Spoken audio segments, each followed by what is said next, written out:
Silakan Pak Ganjar. Mas Anies gak usah takut. Disebut aja angkanya berapa gitu loh. Kayak saya gitu loh. Jangan di bawah 5, sebut aja berapa. 11 Mas, dari 100. Oke.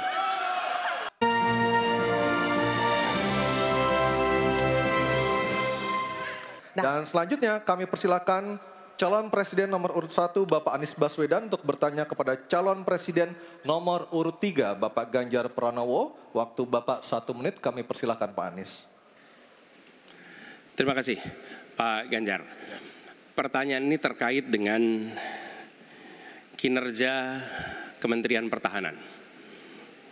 Ketika tadi kita bahas sama-sama situasi pertahanan kita, Bapak tadi membahas tentang bagaimana belanja alutsista, bagaimana rencana tentang minimum force itu bisa dicapai dan lain-lain. Bapak melakukan review itu. Ya.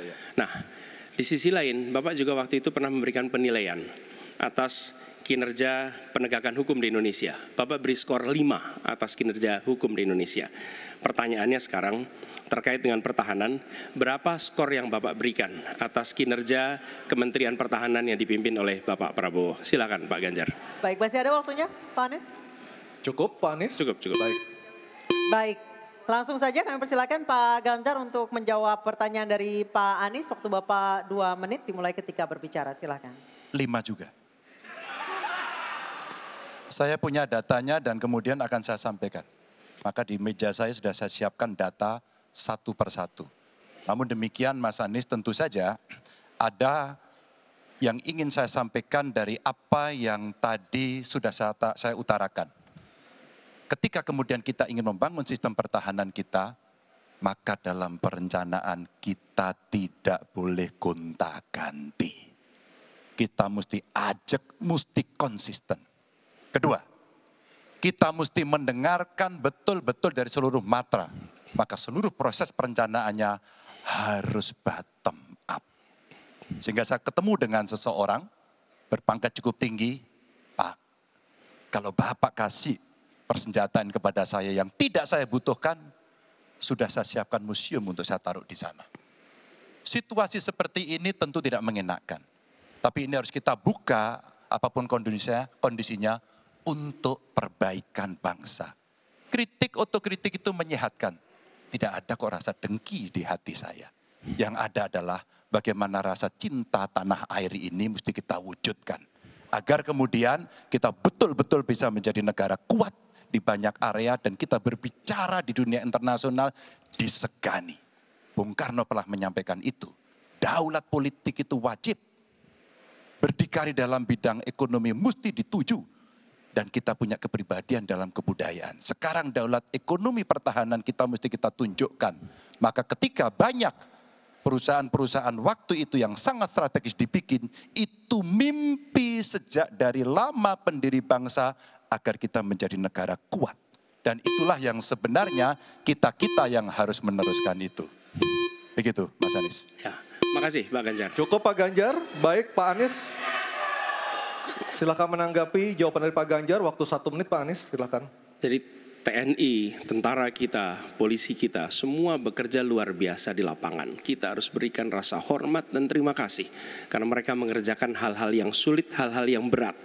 Tapi sisi kebijakan menurut saya lebih parah. Kenapa? Di era Pak SBY, kenaikan gaji terjadi 9 kali.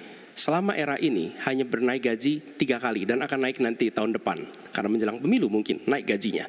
Tapi di sisi lain kesejahteraannya tidak dipikirkan dengan serius.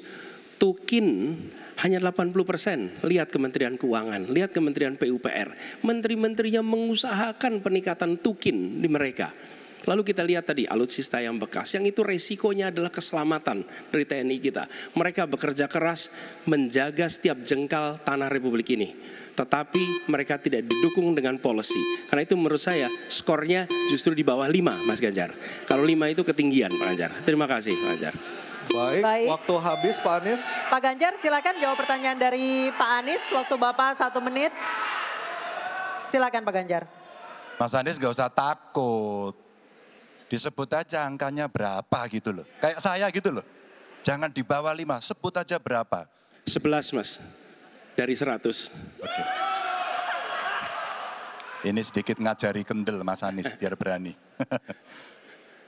Apa yang kemudian saya lakukan dari jawaban saya untuk membela para TNI kita?